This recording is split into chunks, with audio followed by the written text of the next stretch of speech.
came home that day in tears. His blood pressure went out the roof. Imagine being 12, 13, and two trained social workers is questioning you. You have no idea who they are. They did not identify themselves, right? Imagine being that child.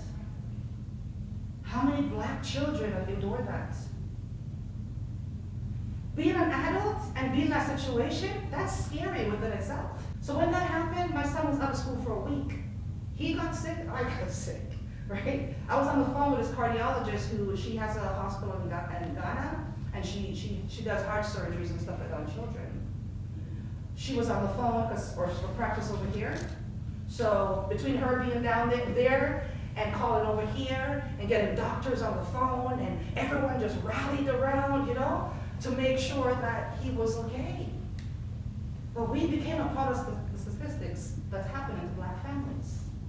And it needs to stop. I share things with the community not to divide us, but for us to have a conversation about what we need to do to build our community. I don't want my experiences to be taken in a way where it's going to divide us. I want it to strengthen us. I want us to learn from it. I want us to be better. And Minister Rod Phillips stood by me. He'll text me, Carion, you're going to get through this. You're going to get through this. You're strong. On my weakest days when I need that. He goes, I believe you, and he pushed for me like nobody could, like an MPP could ever push.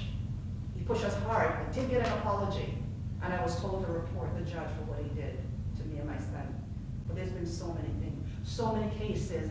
And the reason why people are not held accountable, it is so hard to report these things.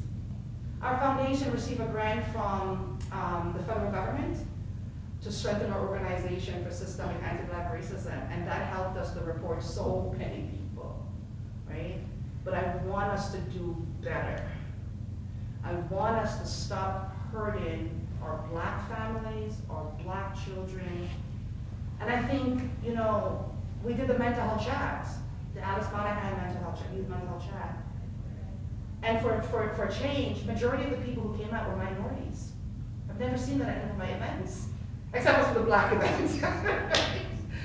And I said to Mayor Ash, I said, I don't know what's going on, but most of our events, it's mostly the Caucasian community that comes out, right? And he said, the minority community is hurting, right? We're hurting, And it's not right. The worst part about it,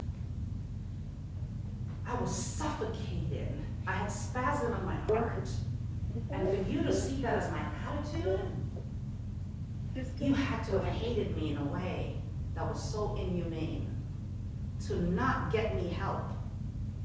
To not see me as a human being. If you see someone struggling to breathe, I would expect that as a human being, you would say, let me call for an ambulance. Let me be concerned about that person.